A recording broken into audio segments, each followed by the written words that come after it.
So generally after the age of 40, alongside a chronic disease like type 1 diabetes. And this is where things get especially important for listeners just like you, for women in perimenopause and menopause, again, living with diabetes, because there are multiple layers of stress happening at once. So here is how 3 layers are stacked. So let's start with number 1. This is layer number 1, hormonal chaos in perimenopause. Estrogen doesn't just affect periods and hot flashes. It also affects the brain, the nervous system, temperature regulation, sleep, and even how calm and resilient you feel.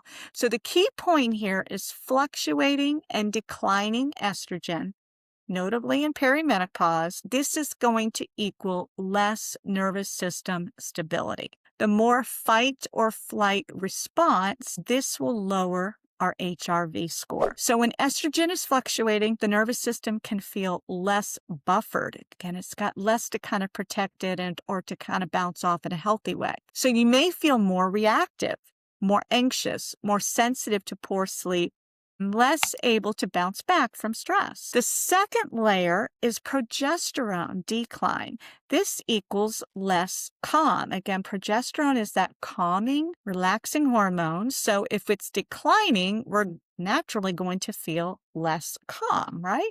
It just naturally kind of explains itself. So progesterone, again, has a naturally calming, soothing effect on the brain and nervous system. And as it declines, sleep gets lighter, anxiety goes up, nervous system feels less settled. And that means lower parasympathetic activity, your rest and digest state, and often a lower HRV.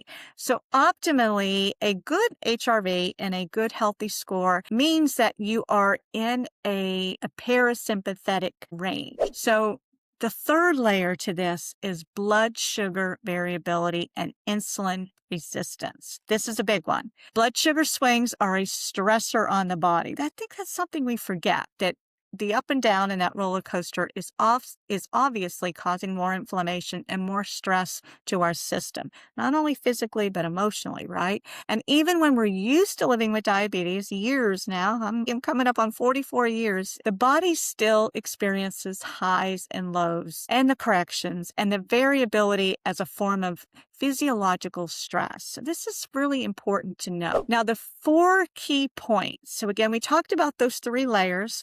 So it was the estrogen declining, progesterone declining, and the blood sugar variability and insulin resistance that happens when all of this is happening. So those are the layers that just explode in this case. And these are things that we can definitely feel. And the 4 key points is this: high glucose equals inflammatory stress. The lows equal adrenaline release. Poor sleep from overnight glucose changes leads to further HRV suppression. So let me repeat that.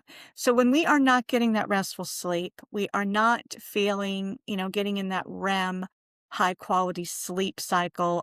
We want at least an hour and a half to 2 hours of that optimally each night. So when that happens, it's impacting our overnight glucose. Again, we're under more stress. We're not calm. The body is not relaxing into a state of utilizing insulin and processing glucose accordingly. So the other key point is that more insulin resistance equals a harder recovery. So if your hormones are shifting and your glucose is more variable, that creates a bigger load on your nervous system. So you see this circle that's happening.